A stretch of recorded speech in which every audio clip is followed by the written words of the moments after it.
నాకు దేవుడు ఇంకొక అవకాశం ఇలా ఇచ్చి మరణ పడకల మీద నుంచి లేవనెత్తి ఇలా మీ అందరి ముందు మళ్ళీ ఒకసారి ఇలా సాక్ష్యం పంచుకోవడానికి నాకు దేవుడు ఇచ్చిన అవకాశం బట్టి ఫస్ట్ దేవుడికి ఎంతో స్తుతులు చెల్లిస్తున్నాను. సిడబ్ల్యూసి ఫ్యామిలీ మెంబర్స్ ఇక్కడ ఉన్న ప్రతి ఒక్కరు దేవుడి ప్రేరేపణ ద్వారా నా కోసం ప్రేయర్ చేసిన ఈచ్ అండ్ ఎవ్రీ ఫ్యామిలీ పట్ల నేను ఎంతో కృతజ్ఞత చెల్లిస్తున్నానండి. పేరు పేరు చెప్పలేనేమో కానీ బట్ ఎవ్రీ వన్ అండ్ నేను విశ్వసిస్తున్న అందరూ నా కోసం చాలా ప్రేయర్ చేశారు కాబట్టి ఈరోజు నేను ఇక్కడ నుంచున్నాను. దాన్ని బట్టి అందరికీ చాలా చాలా థ్యాంక్స్. ఎవ్రీడే ప్రేయర్స్లో కూడా మీరు అందరూ నా కోసం ప్రేయర్ చేశారని నేను దేవునికి ఎంతో థ్యాంక్స్ చెప్తూనే ఉన్నాను.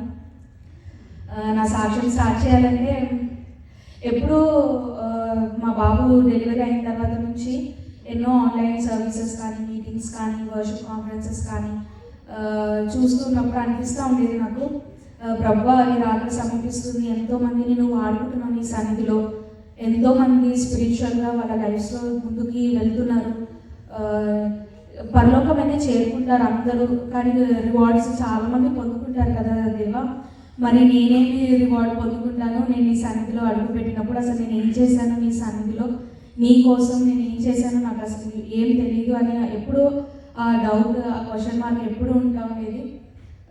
క్రిస్పుటి దగ్గర నుంచి ఎవ్రీడే ప్రేయర్ చేసుకున్నాను నా లైఫ్లో. ఎట్లా అంటే ప్రభువా నన్ను వాడుకో, నీ సన్నిధిలో నేను ఎలా నిన్ను మహిమపరచగలుగుతానో ఆ రీతిలో నువ్వు నన్ను ముందుకు తీసుకెళ్ళు దేవా అని ప్రతిరోజు ప్రేయర్ చేసుకునేదాన్ని. ఏదో నీ వాక్యం చదువుతున్నాను, ఏదో వింటున్నాను అని కాదు ప్రభువా, నన్ను నేను తగ్గించుకొని నీ ముందు ఒక డిసైపుల్గా, ఒక సర్వెంట్గా నన్ను నువ్వు వాడుకోదేవా, నేను సిద్ధంగా ఉన్నాను అని ప్రతిరోజు ప్రేయర్ చేసుకున్నానండి. అలా డేస్ మంత్స్ పాస్ అయిపోతూ ఉంటే మా మదర్ ఇంకా వెళ్ళిపోయే టైం దగ్గర పడింది. 6 months ఉన్నారు నాకు తోడుగా. అక్టోబర్ 8th తను బయలుదేరే టైంకి క్యాటీ బాగా సిక్ అయిపోయింది. మా పెద్ద పాప వెదర్ స్లోగా చేంజ్ అవ్వడం వల్ల full severe cold and cough, vomitings, తనకి ఐవీ యాంటీబయాటిక్స్ ఫ్లూయిడ్స్ ఎక్కించాల్సి వచ్చింది. మా మమ్మీ వెళ్ళిపోయే టైంకి అదంతా ఒక 1 week క్యాటీ చాలా సఫర్ అయింది. క్యాటీ ఇంకా మా హస్బెండ్ హాల్లోనే పడుకునేవాళ్ళు, ఎందుకంటే జర్మనీ ఇంకా 4 months అప్పుడు. సో తనకి ఏ ఇన్ఫెక్షన్స్ రాకూడదు, బికాజ్ ఏ మెడిసిన్స్ ఇవ్వరు 6 months లోపు అని. నేను మా బాబు బెడ్రూమ్లోనే ఉండేవాళ్ళు, వీళ్ళు హాల్లోనే ఉండేవాళ్ళు, ఎక్కడ ఇన్ఫెక్షన్ రాకూడదు అని ఎంత ట్రై చేసామో. 1 week ఈయన పాప హాస్పిటల్లో తిరిగి అటు ఇటు వస్తూ ఉండేవాళ్ళు.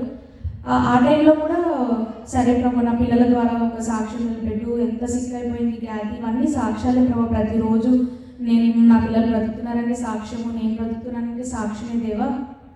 అలా 1 week తను సెట్ అవుతుంది క్యాటీ అన్న టైంకి సడన్గా క్రిస్కి కూడా స్లోగా కోల్డ్ స్టార్ట్ అవ్వడం మేము గమనించాము. అతను సిక్ అవుతుంటే నేను సరే నార్మల్ వెదర్ చేంజ్ ఏమో అనుకున్నాను. వితిన్ నో టైమ్ సివియర్గా సిక్ అయిపోయాడు. RSV వైరస్ పాజిటివ్ వచ్చింది. వెంటనే హాస్పిటల్ తీసుకెళ్ళటము, 4 to 5 days అడ్మిట్ చేయటము. అంటే ఒక మదర్లో ఒక 4 months బేబీని అలా చూసేసరికి నాకు చాలా బాధ అనిపించింది. నాకు మా మదర్ సపోర్ట్ లేదు, ఫస్ట్ బాగా డిపెండెంట్ అయిపోయాను మమ్మీ మీద. తను సపోర్ట్ లేదు, ఎలా ముందుకెళ్ళాలి అర్థమయ్యేదే కాదు. వాడిని హాస్పిటల్లో చూసినప్పుడు చాలా బాధ అనిపించింది. ఇంకా నేను మా హస్బెండ్ ఇద్దరం కలిసి ప్రేయర్ చేసేవాళ్ళము, ప్రభు మా పిల్లల్ని వాడుకుంటున్నారా మీరు, దీని నుంచి మేము బయటకు వచ్చిన తర్వాత ఖచ్చితంగా సాక్ష్యం చెప్పాలి, ఎందుకంటే 4 monthsకి అడ్మిట్ అయ్యి ఏంటిదంతా సక్షన్ చేస్తున్నారు, 100% ఆక్సిజన్ ఇస్తున్నారు, ఇవన్నీ మెడికల్ టర్మ్స్ అప్పుడు చదువుకుని ఆన్సర్స్ రాసేదాన్ని అనమాట. అవి ఏంటి నేను ఇప్పుడు కల్లారా నా పిల్లల ద్వారా నేను చూడాల్సి వస్తుందని చాలా బాధపడ్డాను. ప్రభు ఎక్కడికి వెళ్ళినా కూడా నా 2 బిడ్డలను సజీవులలో జ్ఞాపకం చేసుకో, దీని నుంచి బయటపెట్టి ప్రభు అని క్రిస్ కోసం ఎవ్రీడే ప్రేయర్ చేశామండి. మీరు అందరూ కూడా చేశారు, అందరికీ దాన్ని బట్టి చాలా థ్యాంక్స్. క్రిస్ ఒక 4-5 days అడ్మిట్ అయిన తర్వాత ఇంటికి తీసుకొచ్చాము. అది 2nd week అయిపోయింది, ఇంకా 3rd week ఎంటర్ అయ్యాము. మా మదర్ లేకుండా ఇంకా ఆ వీక్ కొంచెం సెట్ అవుతున్నాము, యాజ్ అ ఫ్యామిలీగా అందరూ సెట్ అవుతున్నాము. స్టెప్ బై స్టెప్ ఎట్లా మేనేజ్ చేయాలి, పిల్లల్ని క్యాథరిన్ స్కూల్ పంపించడం, అలా మేనేజ్ చేస్తున్నాము. 3rd week అంతా కంప్లీట్ అవుతుంది. అక్టోబర్ 27th నా బాడీ మీద నేను బ్రూసెస్ చూసాను అనమాట, బ్లడ్ మార్క్స్తో బ్రూసెస్ లాగా చూశాను లెగ్స్ మీద.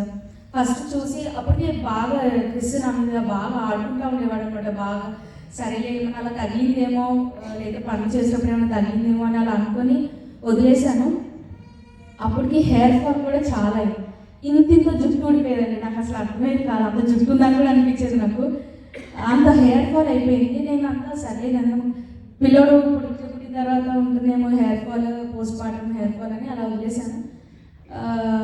అలా 2 days నేను ఇగ్నోర్ చేశాను ఆ బ్రూసెస్ని కానీ మార్క్స్ని కానీ.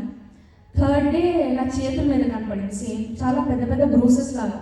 నేను ఈయనకి చెప్పాను మరి ఇలా బ్రూసెస్ లాగా వస్తుంది ఎందుకు అర్థం కాదంటే ఈయన అన్నారు వెళ్ళి ఒకసారి బ్లడ్ టెస్ట్ చేయించుకున్నాము ఏముంటుంది అని అలా అనుకున్నాం.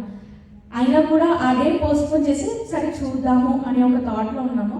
నెక్స్ట్ డే మార్నింగ్ వెళ్ళామండి, October 31st అనుకుంటా. వెళ్ళి near by health hub clinic ఉంటే అక్కడికి వెళ్ళి బ్లడ్ టెస్ట్ ఇంటర్నల్ మెడిసిన్ డాక్టర్ని కన్సల్ట్ చేస్తే ఓకే అండి సిబిసి చూద్దాము, బ్లడ్ టెస్ట్ చేసి చూద్దాము ఏమైనా అబ్నార్మాలిటీస్ ఉన్నాయో తెలుస్తుంది అన్నారు. ఓకే అన్నారు. యథావిధిగా వెళ్ళాము. వెళ్ళి బ్లడ్ టెస్ట్ ఇచ్చేసి వచ్చేసాము. ఆ రోజంతా కూడా ఇదంతా జరుగుతున్న ప్రాసెస్లో నాకు ఏ సిమ్టమ్ లేదు. హెల్తీగా పనులు చేసుకుంటూ నా పిల్లల్ని చూసుకుంటూ క్యారెట్ స్కూల్కి పంపిస్తున్నాను. ఆ రోజంతా అలాగే గడిచిపోయింది. ఈవినింగ్ రిపోర్ట్స్ వస్తాయి యాప్లో ఉంటుంది అని ఓపెన్ చేసి చూస్తే ప్లేట్లెట్స్ 7,000 అని ఉంది. నా లైఫ్లో ఫస్ట్ టైం నేను అట్లా చూడటం అనమాట. వేరే పేషెంట్స్ కానీ ఎప్పుడు అట్లా చూడలేదు, వినటం వరకే. సారీ అండి, చాలా కాకుండా సిక్కుగా కూడా ఉన్నాను. 7,000 అని చెప్పారు. చూశాను మేబీ ల్యాబ్స్ తప్పేమో. 7,000 ఏంటి 7,000 ఉంటే నేను ఎందుకు ఇలా ఉంటాను, దానికి ఎన్ని సైడ్ ఎఫెక్ట్స్ ఉంటాయి 7,000 ఉంటే అని నేను ఆలోచనలో ఉన్నాను. ఈలోపు డాక్టర్ ఫోన్ చేసింది. అప్పటికే క్యాటిన్ పడుకోబెట్టేసి వాడిని పడుకోబెట్టడానికి రెడీ అవుతున్నాను. డాక్టర్ ఫోన్ చేసి అమ్మ నువ్వు బాగున్నావా, నువ్వు నుంచుంటున్నావా, నువ్వు మాట్లాడగలుగుతున్నావా, నీకు ఏమైనా విజన్ బ్లర్గా ఉందా అని డాక్టర్ అడుగుతుంటే డాక్టర్ అట్లా ఏం లేదు మీరేంటి అలా అడుగుతున్నా అంటే నీకు 7,000 ప్లేట్లెట్ నువ్వు ఇమ్మీడియట్గా ఎమర్జెన్సీకి వెళ్ళి అడ్మిట్ అవ్వాలి, ఒకవేళ ల్యాబ్ తప్పు చూపించినా ప్లీజ్ నువ్వు ఎమర్జెన్సీకి వెళ్ళు అంటున్నారు. నేను వెంటనే కంగారు పడి అప్పటికప్పుడే బ్యాగ్ కూడా సర్దుకున్నాను, హాస్పిటల్ బ్యాగ్. అంత దేవుడు నాకు అంత ఎనర్జీ ఇచ్చారు. వెళ్ళాము హాస్పిటల్కి, ఏం కాదు ఏముంటుంది అనే ఆలోచనతో వెళ్ళాను. ఆ రోజు 31st నైట్ October 11:30కి అట్లా వెళ్ళామండి. ఎమర్జెన్సీకి వెళ్ళి ల్యాబ్స్ రిపోర్ట్స్ పొద్దున్న తీసుకున్న వాళ్ళకి సబ్మిట్ చేస్తే వాళ్ళందరూ షాక్ అయ్యారు. వెంటనే డ్యూటీ డాక్టర్స్ అక్కడ ఉన్న నర్సెస్ అందరూ వచ్చి ఇమీడియట్గా మళ్ళీ వాళ్ళు సిబిసి తీయడం చేశారు. మళ్ళీ మేము కూడా తీస్తామండి ఏమైనా ల్యాబ్స్ ఏమైనా తప్పుగా వచ్చుంటాయేమని. వాళ్ళు తీసిన ఒక 45 minutes 1 hourకి రీడింగ్ 1000 అని చూపించింది. వాళ్ళు ఫుల్ ప్యానిక్ అయిపోయారు. మా బ్లీడ్ అవ్వాలి కంపల్సరీ 1000, యాక్చువల్గా 150,000 లోపల నుంచే బ్లీడ్ అవుతూ ఉంటారు. But I was bleeding through skin అనమాట.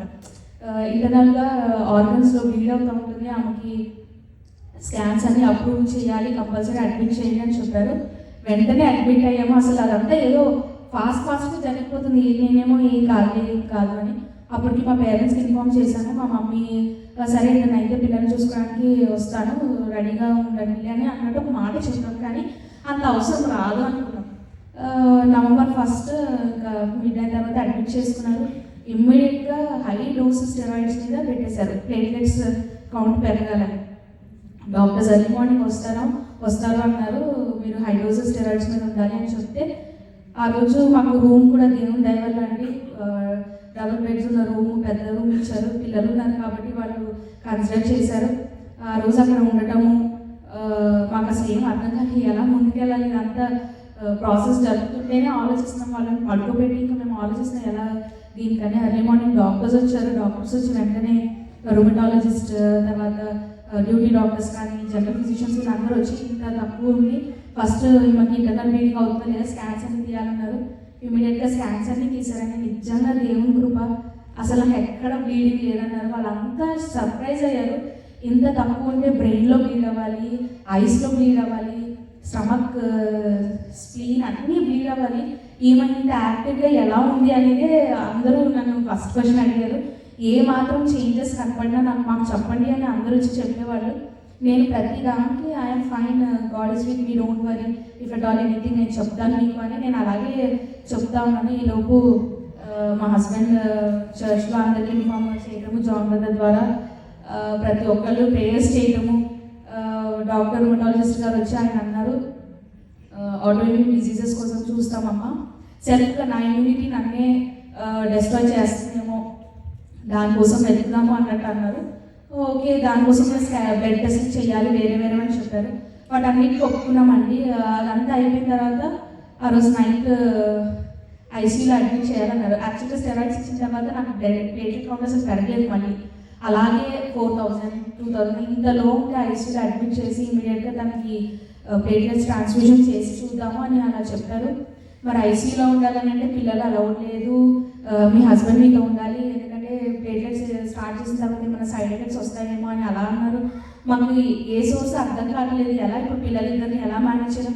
ఇంకా అప్పటికప్పటికి మమ్మీని ఎమర్జెన్సీ వీసా టికెట్స్ బుక్ చేసాం, కానీ మాకు ఎర్లీ మార్నింగ్ ఆమె వచ్చే టైంకి మరి 9కి అలా అప్పటికి ఎలా మేనేజ్ చేయాలో అర్థం కాలేదు. నిజంగా దేవుడు ప్రేరేపణ ద్వారా అదే టైంకి సైమన్ బ్రదర్ వాళ్ళ ఫ్యామిలీ రావడం, కానీ వాళ్ళు మా ఇద్దరు పిల్లల్ని ఆ రోజు హాస్పిటల్ కేర్ తీసుకోవడం, అదంతా దేవుడి చిత్తము, దేవుడి ప్రేరేపణ.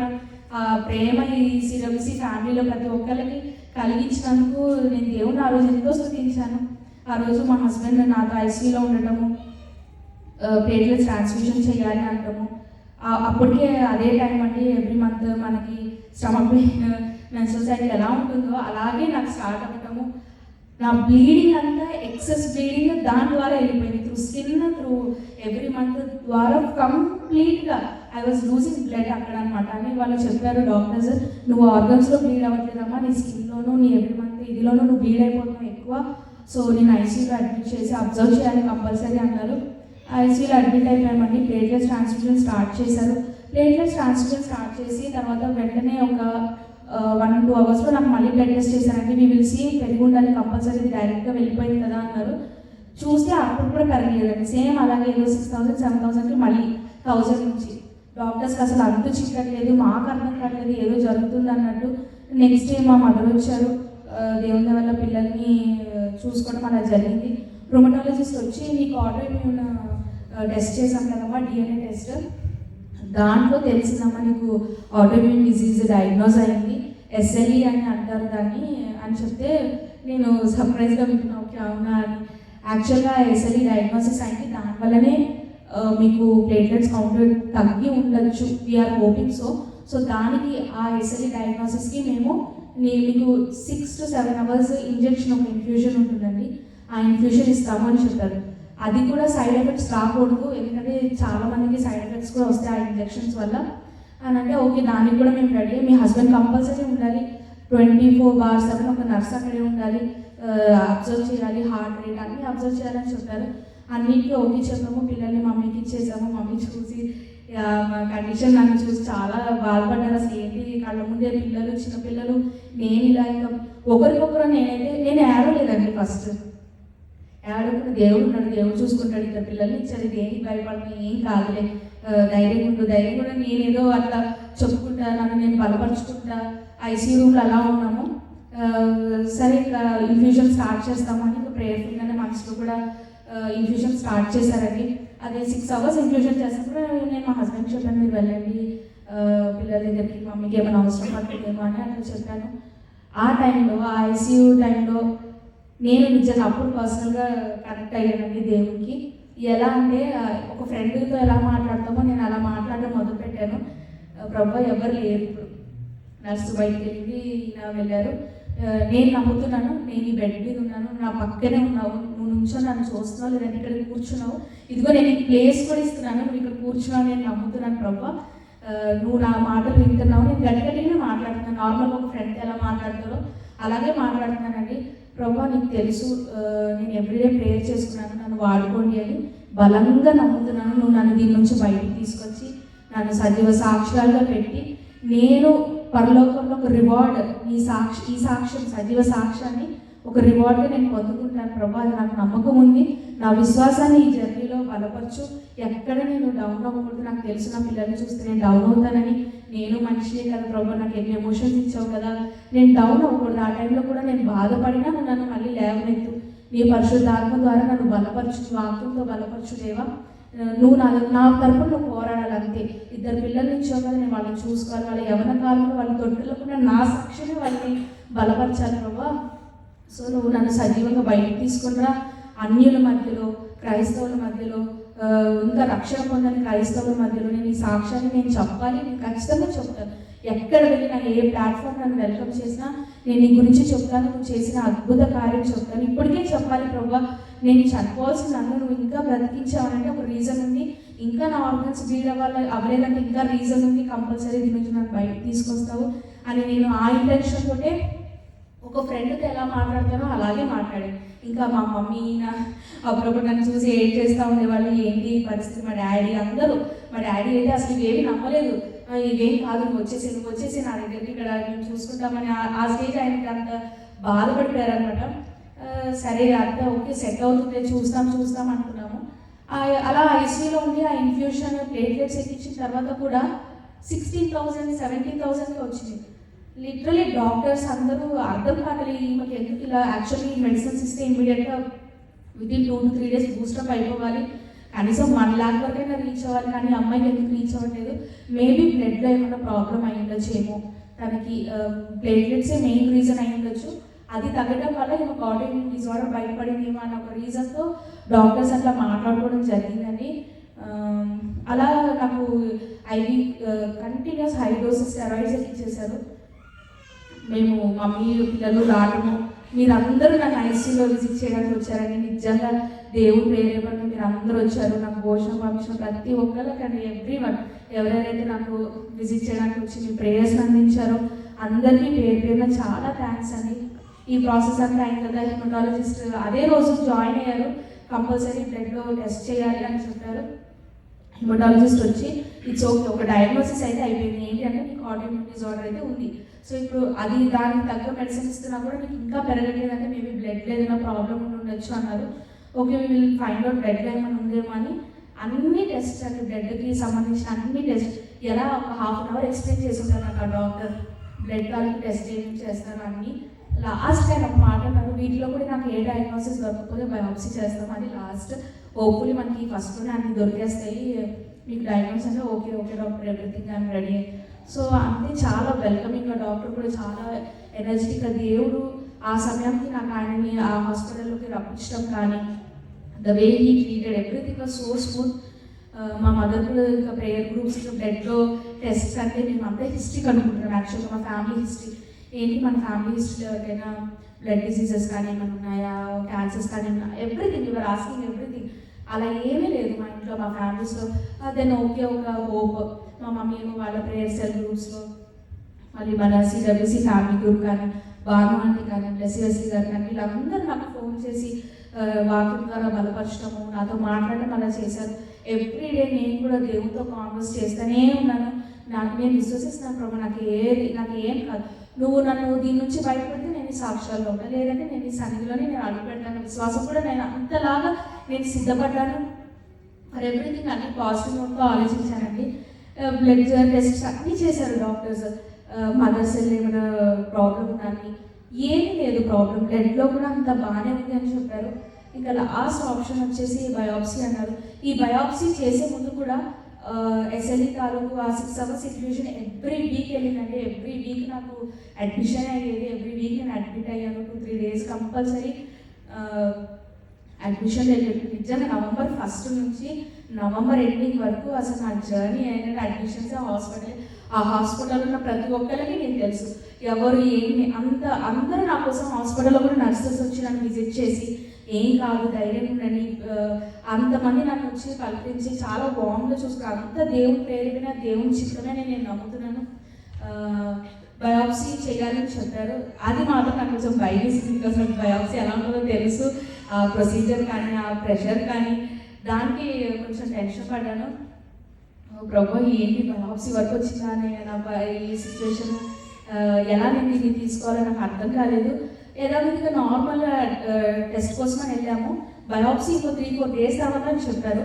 బట్ ఆ రోజు కొన్ని టెస్ట్లు జరిగిన తర్వాత డాక్టర్ నన్ను పిలిచిన తర్వాత, లేదమ్మా ఈరోజు బయాప్సీ చేయాలి, నువ్వు అడ్మిట్ అవ్వు అన్నారు. అసలు ఇంకా నేను రెడీ అవ్వలేదు, డాక్టర్ ఇంకా 3 days అని గ్యాప్ ఇచ్చారు కదా, నన్ను ఇంత స్ట్రెస్ వచ్చేస్తుంది నాకు ఇప్పుడు మీరు అలా చెప్తే. లేదమ్మా వీ హ్యావ్ టు డూ, ఎక్కడ తెలియట్లేదు, మీ ప్లేట్లెట్ కౌంట్ పెరగట్లేదు, 40 నుంచి మళ్ళీ వెనక్కి వచ్చింది, మళ్ళీ డ్రాప్ అవుతుంది, కొంచెం పెరుగుతుంది, డ్రాప్ అవుతుంది, we need to know reason, ఎంత తొందరగా తెలిస్తే అంత మంచిది అన్నారు. యాక్చువల్గా నార్మల్గా వెళ్ళాము హాస్పిటల్కి, వెంటనే అడ్మిట్ చేసుకున్నారు. మార్నింగ్ నుంచి నైట్ వరకు స్టెరాయిడ్స్ అన్నీ ఇంకా రెడీ చేస్తున్నారు. స్టెరాయిడ్స్ ఇవ్వడం, ఇన్ఫ్యూషన్ చేయడం అన్నీ రెడీ చేసి చెప్పారనమాట. బయాప్సీకి రెడీ చేస్తామమ్మా, 2 hours పడుతుంది ప్రొసీజర్ అంతా కంప్లీట్ అయ్యేసరికి అని చెప్పారు. ఓకే, ఎంత టెన్షన్ పడ్డాను ఆ టైంలో. ఆ ప్రెషర్ నేను భరించగలుగుతానని ఫస్ట్ నాకు అది వచ్చింది. కొంతమంది పేషెంట్స్ వింటూ ఉంటాం కదా, చాలా పెయిన్, నడవలేకపోతున్నాము, ఆ ప్రెషర్ తట్టుకోలేము, ఆ నీళ్ళు తట్టుకోలేమని చెప్తా ఉన్నారు. లిటరలీ ప్రేయర్ చేసుకున్నాను. ఎంత ప్రేయర్ అంటే, ప్రభువా నన్ను నువ్వు నడిపించి, నాకు తెలియదు, నాకు భయం వేసేస్తుంది ఈ ప్రొసీజర్ మాత్రము అని అట్లా అనుకున్నాము. మా హస్బెండ్ ఉండమని చెప్పారు. లిటరలీ అంటే ఆ టైంకి మరి నేను ఆలోచన ఎలా ఆలోచించానంటే, వాళ్ళ ప్రొసీజర్ బయాప్సీ స్టార్ట్ చేసినప్పుడు నేను నిజంగా నోరు తెరిచి గట్టిగా, ప్రభువా నాకు అనెస్థీసియా అంటే లోకల్ అనెస్థీసియా ఇచ్చారు. లోకల్ అనెస్థీసియా ఇచ్చినప్పుడు మనకు ఆ ప్రెషర్ తెలుస్తుంది, ఈడికి ప్రెషర్ తెలుస్తుంది, బోన్లో డ్రిల్ చేసి తెలుస్తుంది అనమాట.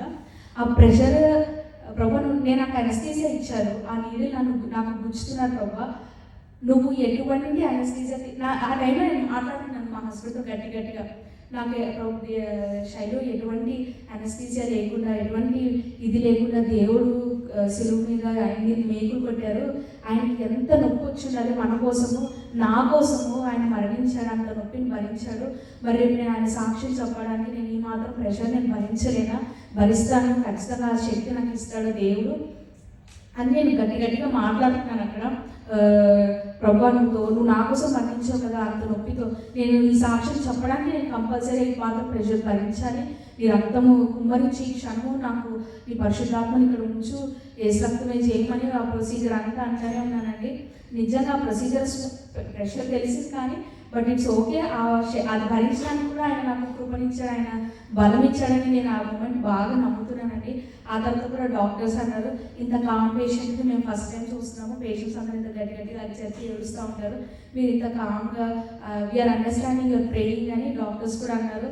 అవునవును, yes doctor, I'm praying to God, I'm just having that faith on him అని అట్లా చెప్తా ఉన్నాను. ఇట్స్ ఓకే, ఇట్స్ గుడ్ అని. నిజంగా దేవుడి కృప అదే సాయంత్రం లేచి నడవడానికి ఓపికనిచ్చారు నాకు, ఆ శక్తిని ఇచ్చాడు దేవునికి స్తోత్రం. అది కూడా అప్పుడు కూడా డాక్టర్స్ వచ్చి you're walking and okay, you're so active, ఇంత యాక్టివ్ పేషెంట్ బయాప్సిస్ కానీ లేకపోతే ఇంత ప్లేట్లెట్స్ డౌన్ ఉన్నప్పుడు మేము ఎవరిని చూడలేదండి. నేను అన్నింటికి ప్రతి ఒక్కదానికి వాళ్ళ దగ్గర it's all purely God's grace అని నేను గర్వంగా చెప్పుకోగలిగాను. దేవుని ఎందుకు బోస్ట్ఫుల్గా చెప్పుకున్నాను, దాన్ని బట్టి నేను దేవుని ఎంతో స్థుతిస్తున్నానండి. ఇదంతా జరుగుతున్నప్పుడు మా మదర్ అందరూ ఫుల్ టెన్షన్ అనమాట, అసలు ఏం జరుగుతుంది, ఏం రిజల్ట్ రాబోతుంది, ఖచ్చితంగా 6 days 7 days పడుతుందని చెప్పారు బయాప్సీ రిజల్ట్. Eagerly waiting. ఈ ప్రాసెస్లో కూడా మళ్ళీ రావడము, మళ్ళీ ఇంజెక్షన్స్ ఎక్కించుకోవడము ఇవన్నీ జరుగుతున్నాయండి.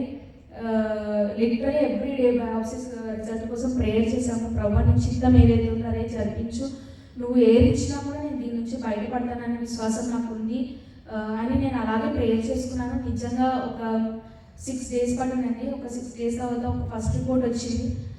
అది కూడా మేము హాస్పిటల్కి వెళ్ళి ఇంజెక్షన్స్ ఎక్కించుకుంటుంటే డాక్టర్ చెప్పారు ఈవినింగ్ వచ్చి అది got the main report. 4 reports రావాలి, అందులో ఒక రిపోర్ట్ వచ్చింది. Literally 28 to 29 type of cancers చూసారంటే నా బ్లడ్లో అన్నీ నెగిటివ్ వచ్చాయండి. ఆ క్యాన్సర్ తాలూకు కూడా ఏది లేదమ్మా, నీకు మెయిన్ రిపోర్ట్ ఇది, మ్యాలిగ్నెన్సీ లేదు, ట్యూమర్స్ లేవు, సో డోంట్ వరీ. ఇంకొక 3 reportsలో we will get to know ఏంటి ఇంకా రీజన్, ఏమైనా ప్లేట్లెట్స్ మదర్ సెల్లో ప్రాబ్లం ఉందా, ప్రొడ్యూస్ చేసే ఆ మ్యారో ప్రాబ్లం ఉందా అని అలా చెప్పారు. Okay doctor, we will wait అని. అలా నవంబర్ ఎండింగ్ వరకు literally we struggle. Biopsy report వచ్చిన తర్వాత డాక్టర్ అన్ని రిపోర్ట్స్ వచ్చిన తర్వాత we went and he told us it is purely unknown reason for the platelets drop. దాన్ని ఐటీపీ అంటారండి, ఇడియోపాథిక్ అంటే అన్నోన్, దానికి రీజన్ లేదు నా బాడీలో. Unknown reason of platelet drops with SLE అని డయాగ్నోసిస్ చేశారు. So SLE cut off mark వచ్చి 20 అనేది నార్మల్ అండి. ఎస్ఎల్ఈ నేను అడ్మిట్ అయినప్పుడు నా నంబర్ పర్సంటేజ్ వచ్చి 120%, full acute severe condition, acute unknown reason for platelet drop అని అట్లా చెప్పారు. సో దీనికి ఏం చేయాలంటే ఒక మెడిసిన్ ఇవ్వాలమ్మా, ఒక ఇంజెక్షన్ ఇవ్వాలి కంపల్సరీ. అది లిటరలీ 4.5 lakhs అన్నారండి. నాకు తర్వాత నర్సు కూడా ఎక్స్ప్లెయిన్ చేసింది, అవును ఆ ఇంజెక్షన్ 4.5 lakhs ఉంటుంది, ఒక ఇంజెక్షన్ మళ్ళీ 1 ml ఉంటుంది ఆ ఇంజెక్షన్. లిటరలీ 4.5 lakhs ఆ ఇంజెక్షన్ అని మేము చాలా సర్ప్రైజ్ అయ్యాము. ఎలా ముందుకెళ్లాలో నాకు తెలియట్లేదు. ఇప్పటివరకు జరిగిన ప్రాసెస్ అంతా స్టెరాయిడ్స్ కానీ ఇన్ఫ్యూజన్ ఇంజెక్షన్స్ కానీ అన్నీ అంతంత రేట్స్ అంతంత కాస్ట్ ప్రాపర్ ఏంటిది 4.5 lakhs. ఆ డాక్టర్ కూడా అన్నారు, మీ ఇన్సూరెన్స్ అప్రూవల్ చేస్తుందో లేదో మాకు తెలీదు, ఇన్ని డోసెస్ ఇవ్వాలి, కంపల్సరీ ఆ మదర్ సెల్ ఇంజెక్ట్ చేయాలి మీ బాడీలోకి, సో ప్లీజ్ మీరు అరేంజ్ చేసుకోండి అని అట్లా చెప్పారు. నిజంగా ఈ పరిస్థితిలో నేను దేవుడిని ఒక విషయం బట్టి ఎంతో స్తుతిస్తాను. నా భర్తకి ఇచ్చిన ఉద్యోగం బట్టి, ఆయనకి ఆ ఉద్యోగం లేకపోయి ఉంటే ఈరోజు నా పరిస్థితి ఎలా ఉంటుందో నాకే అర్థమయ్యేది కాదు. ఆయన ఆ ఇన్సూరెన్స్ వాటిల్లో ఆయనకి ఎక్స్పీరియన్స్ ఉండటం, దేవుడు ఆ సమయంలో ఆయన అక్కడ యాక్టివ్గా ఉంచడం, ఆయనకి ఎంత సపోర్ట్ చేశారంటే వాళ్ళ ఆఫీస్ వాళ్ళు, అదంతా దేవుడు ప్రేరేపణ. ప్రతిదీ ఈచ్ అండ్ ఎవ్రీ స్టెప్ నాకు కాస్ట్ కానీ ఇంజెక్షన్స్ కానీ జరిగిన ప్రతి ఒక్కటి ఇండియాలో ఉంటుంటే అసలు నా వల్ల అయ్యేది కాదు. ఎక్కడికి వెళ్ళే వాళ్ళు 4.5 lakhs ఎమర్జెన్సీ కావాలి అంటే ఎక్కడి నుంచి ఇవ్వాలి? అది ఒక ఇంజెక్షన్ కాదు, 4-5 doses పడాలన్నారు. ఎవ్రీ వీక్ వచ్చి ఆ 4.5 lakhs ఒకసారి మళ్ళీ ఇంకో 4.5 lakhs ఇంకో 4.5 lakhs అని చెప్తారు. నిజంగా నేను దేవుడిని, నా భర్తకి ఇచ్చిన ఉద్యోగం బట్టి నేను దేవుడిని ఎంతో స్తుతిస్తున్నానండి. అందుకే నేను ఈరోజు అన్ని మెడిసిన్స్ కానీ పొందుకోగలిగాను, కొంచెం ట్రీట్మెంట్లో ఇంప్రూవ్మెంట్ చూడగలిగాము. ఎప్పుడైతే నాకు ఆ ఇంజెక్షన్ పడిందో స్లోగా నా ప్లేట్లెట్స్ ఇంప్రూవ్ అవ్వడం చూసాం. చాలా స్లోగా ఇంప్రూవ్ అయ్యాయి, కానీ దేవుని కృపలో అన్నిటినీ ఇంప్రూవ్ అవ్వడం మేము చూసాము. By the time it was November ending, నేను 1,01,000 ప్లేట్లెట్స్ చూసాను. ఎక్కడ 1000, ఎక్కడ 1,01,000. చాలా అసలు ప్రతి నర్సు, ప్రతి డాక్టర్ వచ్చి అందరూ ఒకటే మాట్లాడారు, ఇది మిరకల్. యూఏఈలో ఆయన డాక్టర్స్ పర్టికులర్గా వచ్చి చెప్పారండి, యూఏఈలో మీ పేరు రాశారు తెలుసా, ఎంతమంది డాక్టర్స్ మీ గురించి మాట్లాడుతున్నారో మీకు తెలీదు. The first patient seen like this 1000 platelets 7,000 అని చెప్పి 1000కి వచ్చి అసలు ఎటువంటి ఇంటర్నల్ బ్లీడింగ్ లేకుండా, ఎక్కడ కూడా కాంప్లికేషన్ లేకుండా, త్రూ మెడిసిన్స్, త్రూ ఇన్సూరెన్స్ కానీ అన్నీ అప్రూవ్ అయిపోతూ ఏదో ఈజీగా నువ్వు దీన్ని ఎవ్రీడే యాడోకుని ఏదో అందరూ కంగారు పడిపోతారు పేషెంట్స్ అయితే, ఇంత ముందుకు దాటుకొని నువ్వు ఈరోజు 1,01,000కి వచ్చావు. That is really an improvement. ఇంకా మనం ఇంజెక్షన్స్ ఇద్దాం, now you can go home అన్నారు అనమాట. నువ్వు వెళ్ళు, ఎవ్రీడే వచ్చి ఇంజెక్షన్ వేయించుకొని నువ్వు వెళ్ళిపోవచ్చు అన్నారు. I was so relieved. నేను ఇంటికి వెళ్తాను, ఇంకా ఒక 1 week ఇంట్లోనే ఉంటాను కంటిన్యూగా అని ఒక హ్యాపీనెస్తో నేను లిటరల్లీ ఇంటికి వచ్చానండి. మా మమ్మీని చూడాలి అసలు, మా మమ్మీ అయితే షీ వాజ్ సో హ్యాపీ. ఏం లేదు, నిజంగానే దేవుని కృప, ఎవ్రీథింగ్ అందరూ నిజంగా దేవుని కృపే. నేనంటే ఎంత ఇష్టం దేవుడికి. నేను అడిగిన ఒక్క ఇది, ప్రభా నన్ను వాడుకో, నాకు రివార్డ్ కావాలి, నీ పరలోకంలో నీ రాగా సమీపిస్తుంది, నేనే పొందుకుంటాను నీ రివార్డ్ అని నేను అడిగాను. అది పొందుకోవడానికి నాకు ఈ పరిస్థితి వచ్చినా కూడా నన్ను ఈ పరిస్థితి గుండా, ఈ స్టాక్ గుండా ట్రావెల్ చేయించాడు. ఈ ప్రాసెస్లో నిజంగా నేను యోబుని, షడ్రక్, వేదక్ వాళ్ళని, అబ్రహాంని ఎంతో గుర్తు చేసుకున్నాను. ఒక్కసారి కూడా దూషించకూడదు, లేదా ఒక్కసారి నోరు జారకూడదు, ఎందుకు ఈ పరిస్థితి దేవుడు అని అలాంటి ఎప్పుడు మాట్లాడుతూ మైండ్ని స్టేబుల్ చేసుకో, విశ్వాసంలో ఇదే టైం ఎదగాలి, నలుగురు మధ్యలో వెళ్ళి నీ సాక్ష్యం చెప్పాలి, ఆ డే ఇస్తాడు దేవుడు, ఖచ్చితంగా నువ్వు దీని నుంచి బయటకు వస్తావు అని నిజంగా నన్ను నేను బలపరుచుకున్నాను. చాలా తక్కువ ఏడ్చి నా పిల్లల్ని చూసినప్పుడే, వాడిని చూసినప్పుడు ఏడుపు వచ్చేది కొద్దిగా, కంప్లీట్గా మిల్క్ స్టాప్ చేయమన్నారు. అప్పుడు వచ్చి నేను ఏడుపు. అసలు steroids full high dose steroids ఇస్తాము, నీకు ఫుల్ బాడీ స్వెల్లింగ్ అయిపోతుంది, కంపల్సరీ టైం పడుతుందమ్మా అన్నిటికీ స్లోగా, బట్ యూ హ్యావ్ టు, నువ్వు ఫస్ట్ బ్రతుకుండడానికి ఇవన్నీ చేస్తామంటే ఎవ్రీథింగ్ నేను ఓకే అన్నాను. ఈరోజు నేను ఇలా సజీవ లెక్కలో ఉన్నానంటే నిజంగా దేవుని కృప అనేది ఏది కాదు. నా దృష్టి అయితే 0, ఎవరు కాదు, ఏది కాదు, ఓన్లీ దేవుడు మాత్రమే నన్ను నిజంగా వాడుకున్నాడు, నా కుటుంబాన్ని వాడుకున్నాడు, నా పిల్లల్ని వాడుకున్నాడు. నేను ఎక్కడికి వెళ్ళినా కూడా ధైర్యంగా, గర్వంగా నన్ను దేవుడు ఎంతో ఇష్టపడి నాకు ఒక సాక్ష్యం ఇచ్చాడని నేను అందరికీ చెప్పుకునే ఒక స్థితిలో నన్ను దేవుడు ఉంచాడండి. ఇలా ఆన్ అండ్ ఆఫ్ మెడిసిన్స్ అవుతున్నాయి. రీసెంట్గానే ఈ వీక్ వెళ్ళాము మళ్ళీ టెస్ట్ చేయించుకోవడానికి. మధ్యలో అప్పటికి ఓకే పెరుగుంటుందిలే, మెడిసిన్స్ వేసుకుంటున్నాం కదా, గ్యాప్ వచ్చింది కదా, డెఫినెట్గా పెరుగుతుంది అని ఆ హోప్తోటే వెళ్ళామండి. అప్పటికి నాకు డాక్టర్ కూర్చొని ఎదురుగా చూపిస్తూ ఉన్నారనమాట. ఆయన చెక్ చేస్తూ ఉన్నారు, బ్లడ్ టెస్ట్ చూస్తూ ఉన్నారు. చూస్తుంటే ఆయన అదింట్లో షాక్ అయ్యి కంప్యూటర్కి వెళ్ళి చూశారనమాట. నేను అనుకున్నాను తగ్గిపోయిందా డాక్టర్ చెప్పండి, ఎందుకంటే మళ్ళీ అడ్మిషన్ అంటే లేదమ్మా నువ్వే చూడు అన్నారు. లిటరలీ చూస్తే 2,39,000 ఉంది ప్లేట్లెట్స్ అని చెప్పారు. అది నాకు కనపడుతుంది లిటరలీ. నేను షాక్ అయ్యాను, ఇది నిజమా డాక్టర్ అని. అంటే okay, don't get too excited or happy. ఒక 3-4 డేస్ తర్వాత మళ్ళీ మనకు రిపీట్ చేయాలి సిబిసి టు నో. ఇంజెక్షన్స్ ఆపేసి నీకు ట్యాబ్లెట్స్ ఇస్తాము, సో ట్యాబ్లెట్స్ ఇచ్చిన తర్వాత నీకు బాడీ ఎలా రెస్పాండ్ అవుతుందో చూద్దామన్నారు. ఈలోపు మళ్ళీ 3-4 డేస్లో నాకు మెడిసిన్ ఇచ్చారండి. ఇంజెక్షన్ అయితే 4.5 lakhs అన్నారు కదా, ఈ మెడిసిన్ అయితే 2.5 lakhs. ఇది ఒక ట్యాబ్లెట్ 20 tablets ఇచ్చారు. ఇది తీసుకోవాలమ్మా అని చెప్పారు. ఓకే డాక్టర్ అని 3-4 days నేను అదే మెడిసిన్ వాడుతున్నాను. అన్ఫార్చునేట్లీ నిన్న మేము వెళ్ళాము మార్నింగ్, బ్లడ్ టెస్ట్ చేయించుకున్నాము. సడన్గా ప్లేట్లెట్స్ 1,47,000 పడిపోయింది. 1 lakh పడిపోయింది. నాకు అర్థం కాలేదు, ఏంటి ల్యాబ్స్ ఏమైనా తప్పు చెప్తున్నాయా, లేదే బాగానే ఉంటుంది, వేరే ల్యాబ్కి వెళ్ళి చెక్ చేయించుకుందాము అని ఒక ఆలోచనలో ఉన్నాను. అదే ఈవినింగ్ అంటే నిన్న ఈవినింగే మళ్ళీ వేరే ల్యాబ్కి వెళ్ళి చెక్ చేసుకున్నామండి. 1,41,000 వచ్చింది. మళ్ళీ 47 నుంచి 41 వచ్చింది. We're still in panic thinking అనమాట, ఏంటిది ఇంజెక్షన్ నుంచి మెడిసిన్కి వచ్చాం కదా, maybe they are just checking ఎలా రెస్పాండ్ అవుతానని. నో ప్రాబ్లం, మేమిద్దరం ఒకరికొకరు ధైర్యం చెప్పుకుంటున్నాము, ఏం కాదు ధైర్యంగా ఉందాము, ఇంతవరకు తీసుకొచ్చాడు దేవుడు, రేపు సాక్ష్యం ఉంది మనకి. సైతాన్ని ఎన్నో రకాలుగా శోధన పెట్టడానికి నా బాడీ వాడుకుంటుందేమో, మనకి అది ఎన్నో రకాలుగా నన్ను సిక్ చేయడానికి ట్రై చేస్తుందేమో. యోగుని ఎంత సిక్ అయిపోయాడు యోగు, అయినా కూడా యోగు గివప్ ఇవ్వలేదు. నేను కూడా అంతే, మేబీ కరెక్ట్గా నా సాక్ష్యం చెప్పే ముందు నన్ను నా మైండ్ని నేను ప్రిపేర్ చేసుకున్న విధానాన్ని మొత్తం తొలగించాలని చూస్తుందేమో. ధైర్యంగా ఉండండి, ఏం కాదు, మనం ఇట్లనే ముందుకు వెళ్ళాలని ఆలోచనతో లిటరలీ ఈరోజు చర్చ్కి వచ్చామండి. డాక్టర్ అయితే చెప్పారు ఇదేది పోతుంది అని లేదు, నా బాడీలోనే ఉంటుంది అని చెప్పారు. ఈ ఆటోఇమ్యూన్ డిసీజ్ అనేది వెళ్ళిపోతున్నారు కాదు, ఇట్స్ జస్ట్ లైక్ షుగర్ వచ్చిన పేషెంట్స్ ఎలా ఉంటారు, షుగర్ పెరగకుండా షుగర్ తగ్గిపోకుండా నార్మల్ మెయింటైన్ చేయాలి, ప్రికాషన్స్ తీసుకొని అలాగే మెయింటైన్ చేస్తూ ఉండమ్మా, ఏం కాదు. దీంతో ఉన్న పేషెంట్స్ కూడా బ్రతుకున్నారు, ఏదో అయిపోతుంది అని కాదు, బట్ మనం చాలా ప్రికాషన్స్ తీసుకోవాలన్నారు. నిన్న కూడా SLE టెస్ట్ చేశారండి.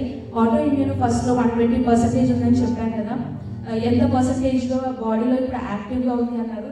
నార్మల్ వచ్చేసి 20 కట్-ఆఫ్, 20-21 ఉంటే ఓకే తన బాడీలో SLE యాక్టివ్ అవుతుంది అని, ఆటో ఇమ్యూన్ డిజార్డర్ యాక్టివ్ అవుతుంది, తన ఓల్డ్ రేడియేట్స్ చంపేస్తే తను సిక్ అవుతుంది అనే ఛాన్సెస్లో చెప్పారు. లిటరల్ టెస్ట్ చేయించుకున్నాను, ఇట్ వాజ్ 6 అండి. ఎక్కడ 120, ఎక్కడ 6. You're all so surprised. ఏం కాదు, ప్లేట్లెట్స్ కూడా పెరుగుతాయి, చాలా హోప్ పెట్టుకోండి. ఇవంతా ట్రయల్ ఫేస్, ఎక్కడ హోప్ కోల్పోకూడదు. ఇదే మన సాక్ష్యము, నన్ను వాడేసుకున్నాడు దేవుడు, నేను సిద్ధపడుతున్నానని చాలా గర్వంగా నేను ఈరోజు చెప్తున్నాను. దేవుని యందు నన్ను చూస్ చేసుకున్నాడు దేవుడు, నా ఆత్మను చూస్ చేసుకున్నాడు. ఖచ్చితంగా నేను ఆయన సన్నిధి చేరుకున్నప్పుడు నేను ఎక్కడెక్కడ వెళ్ళి ఏ ప్లాట్ఫామ్ నన్ను వెల్కమ్ చేసి సాక్ష్యం చెప్పి నా ఈ సాక్ష్యం ద్వారా ఎంతమంది విశ్వాసంలో బలపడతారో, దేవుడికి ఇంకా దగ్గర అవుతారో, నేను అదే రివార్డ్ పొందుకుంటానన్న బలమైన నమ్మకం నాకు దేవుడు ఇచ్చాడండి. ఇదంతా వాటిల్లో కూడా నాకు CWC వాళ్ళు ఇచ్చిన ప్రేయర్ సపోర్ట్ కానీ, మా మమ్మీ ఎంతోమంది ఫ్యామిలీ గ్రూప్స్, ప్రేయర్ గ్రూప్స్ అని ఎంతమందికి రిక్వెస్ట్ పెట్టారు. మా మదర్ అయితే వాళ్ళందరూ, and Bhanu aunty follow up అయితే అది కంటిన్యూస్గా ఉంది. భాను ఆంటీ ఎంత ఒక మదర్ లాగా తను నన్ను కనుక్కుంటూనే ఉంది. ఆవిడ కానీ వెస్లీ గారు స్పెషల్గా ప్రేయర్ చేసి వాక్యం ద్వారా మాట్లాడి నాకు బలపరిచారండి. ప్రతి దాన్ని బట్టి అన్నీ కూడా నాకు జరిగింది. మీరు అందరూ చేసిన అన్నింటిలో కూడా దేవుడు ప్రేరేపణ నాకు కనపడుతుంది, దేవుడు ఇచ్చిన ఇది కనపడిందండి. దాన్ని బట్టి నేను దేవుడిని ఎంతో స్తుతిస్తున్నాను. నాకు దేవుడు ఇలా మీ మధ్యలో నుంచొని నాకు సాక్ష్యం చెప్పడానికి అవకాశం ఇచ్చినందుకు నేను దేవుడిని ఎంతో స్తుతిస్తున్నాను. నా ఈ కండిషన్ కోసం ప్రేయర్ చేయండి. మీ ఎవ్రీడే ప్రేయర్స్ నన్ను కూడా రెగ్యులర్గా గుర్తుపెట్టుకోండి. ఆ కండిషన్ ట్రిగర్ అవ్వకూడదని, ప్రికాషన్స్ తీసుకుని నేను ముందుకు వెళ్ళాలని. ఖచ్చితంగా వెళ్తాను, ఖచ్చితంగా దేవుడు నన్ను వాడుకుంటాడు, ఆ నమ్మకం నాకైతే ఉంది. నా కోసం ప్రేయర్ చేసిన ప్రతి ఒక్కరికి థ్యాంక్స్.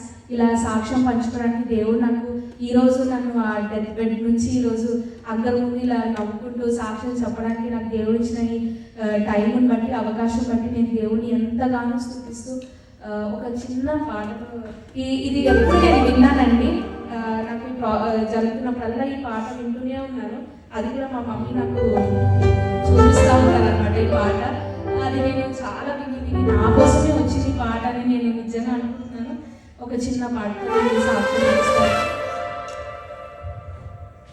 గాలి వానలతో నేను కలత చెందితి, మంచి రోజులు రావనుకుంటి. గాలి వానలతో నేను కలత చెందితి,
దేవుడు ఇచ్చిన ఈ సమయాన్ని బట్టి ఈ సాక్ష్యాన్ని బట్టి నేను కంప్లీట్గా ఆయనకే సమర్పించుకొని ఈ సాక్ష్యం దేవుడికి ఇచ్చుగా.